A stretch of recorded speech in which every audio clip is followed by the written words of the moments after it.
Hello नमस्कार दोस्तों। मैं अभिनव राय एक बार फिर से आप सबका स्वागत करता हूं अपने यूट्यूब चैनल नॉलेज एकेडमी अभिनव में। और सीटेट सीडीपी 2024 के नेक्स्ट वीडियो के लिए आप सबका स्वागत है।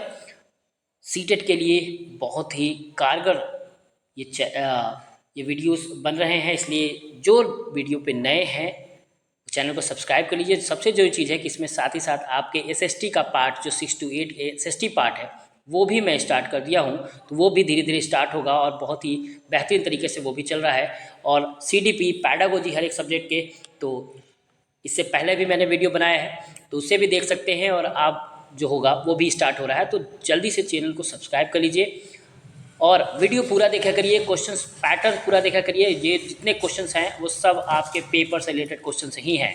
ओके, तो सभी के सभी इंपॉर्टेंट क्वेश्चंस होते हैं, समझने का प्रयास करिए। क्वेश्चंस जरूर आते हैं, इससे पहले वाले में भी क्वेश्चन आपने अगर देखा होगा तो जो एग्जाम सेंटर में अगर बैठ के देखा होगा तो वो भी क्वेश्चंस रिपीटेड हैं, यानी वो जो मैंने दिया है उससे क्वेश्चंस आए हुए हैं। ओके, तो चलिए स्टार्ट करते हैं सीटेट सीडीपी 2024 समय न गवाते हुए।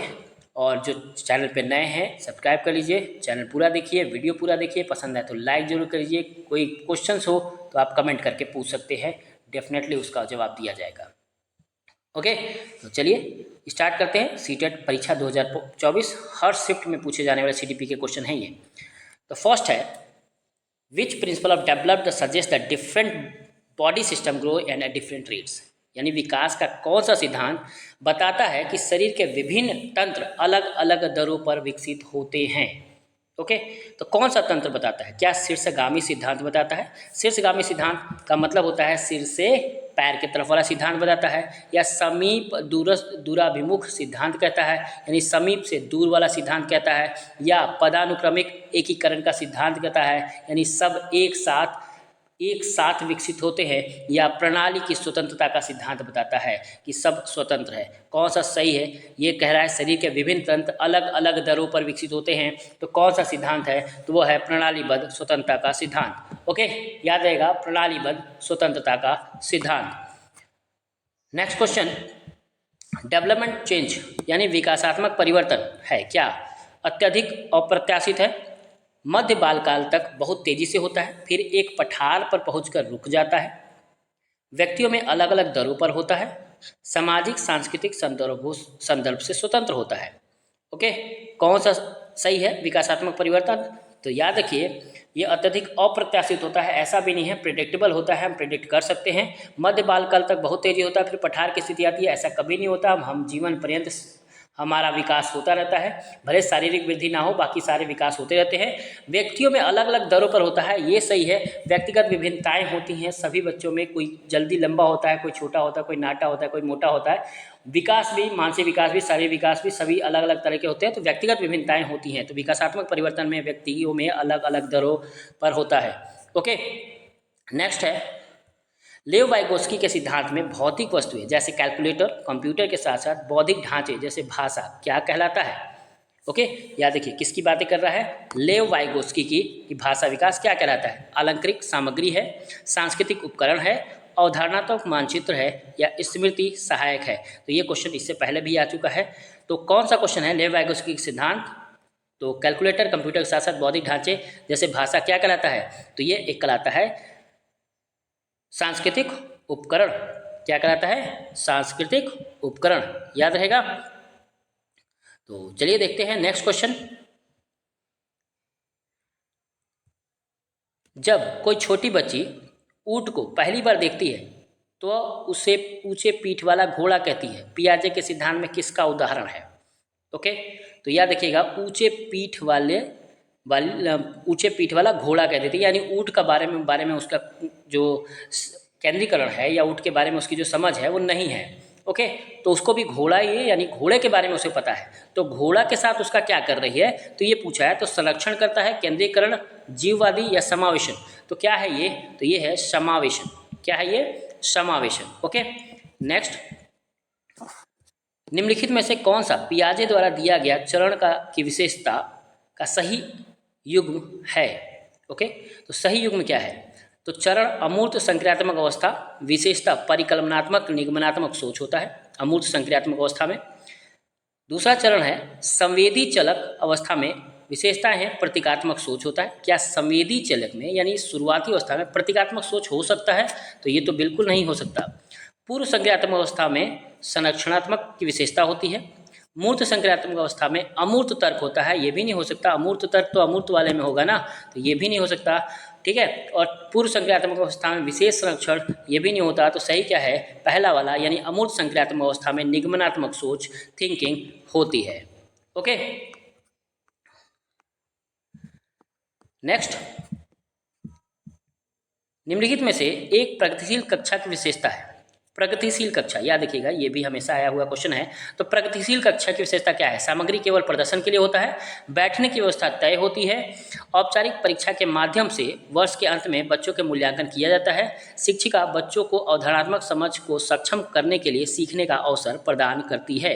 क्या सही है? तो याद रखिएगा, सीखने का अवसर प्रदान करती है, यही सही जवाब है। Okay, next, to facilitate student learner of a concept a teacher should, यानी विद्यार्थियों को एक संप्रत्यय के अधिगम को सुसाध्य करने के लिए एक शिक्षक को निम्न में से क्या करना चाहिए?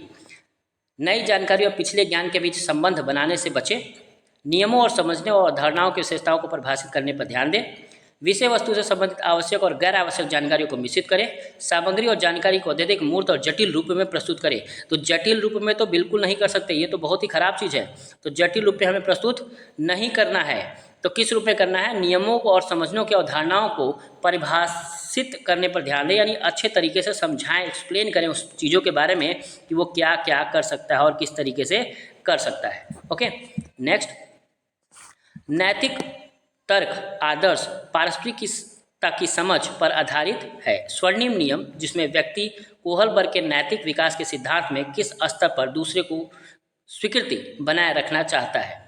ओके, यानी नैतिकता के तर्क पर कोहलबर्ग के नैतिक विकास के सिद्धांत में किस स्तर पर दूसरों की स्वीकृति के बनाए रखने की कोशिश करता है। तो सजा और आज्ञाकारिता अभिविन्यास में, सामाजिक अनुबंध अभिविन्यास में, सार्वभौमिक नैतिक सिद्धांत अभिविन्यास में, या अच्छा लड़की लड़का अभिविन्यास में। ओके, तो किस में ये ज़्यादा अच्छा कर सकता है? तो वो है अच्छा लड़का अच्छी लड़की के अभिविन्यास में। ये बार बार आता भी है, याद रखिएगा।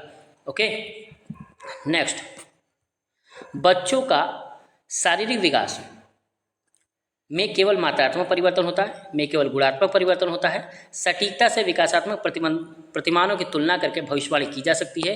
एक व्यवस्थित और अनुक्रमिक तरीके से होता है। अलग अलग बच्चों के विकास की दर अलग अलग होती है। बिल्कुल सही जवाब है। व्यवस्थित और अनुक्रमिक तरीके से भी होता है और अलग अलग विकास की दर अलग अलग बच्चों में अलग अलग भी होती है। ओके, नेक्स्ट, एक शिक्षिका अपने विद्यार्थियों में बोध कौशल को सुसाध्य करना चाहती है। इस उद्देश्य के लिए उसे निम्नलिखित में से किस से बचना चाहिए? ओके, यानी बोध कौशल पे काम कर रही है, कॉम्प्रिहेंशन स्किल पे काम कर रही है, तो क्या करना चाहिए? संकल्पनात्मक मानचित्र बनाना चाहिए, संदर्भहीनता होना चाहिए। संदर्भहीनता याद रखिएगा, संदर्भहीनता तो खराब चीज़ होता है। ठीक है, रूपरेखीकरण होता है और सारांशीकरण होता है। तो पूछ रहा है किससे बचना चाहिए, यानी ये काम नहीं करना चाहिए, यानी संदर्भहीनता से बचना चाहिए, और यही क्या है? सही जवाब है। ओके, यानी कौन सा बचना चाहिए, यानी कौन सा निगेटिव थिंकिंग है उसके बारे में पूछ रहा है, और संदर्भहीनता एक निगेटिव चीज़ है, और यही सही जवाब है। नेक्स्ट है, निम्नलिखित में से कौन सा कारक अकादमिक प्रदर्शन में विद्यार्थियों की सफलता के लिए जिम्मेदार नहीं है? यानी ये जिम्मेदार नहीं है सफलता के लिए। तो बोरियत, तनाव, जिज्ञासा या भय। ठीक है, तो जिज्ञासा जिम्मेदार नहीं होता। जिज्ञासा एक अच्छी पॉजिटिव चीज़ है, इससे विद्यार्थी अच्छा सीख सकते हैं।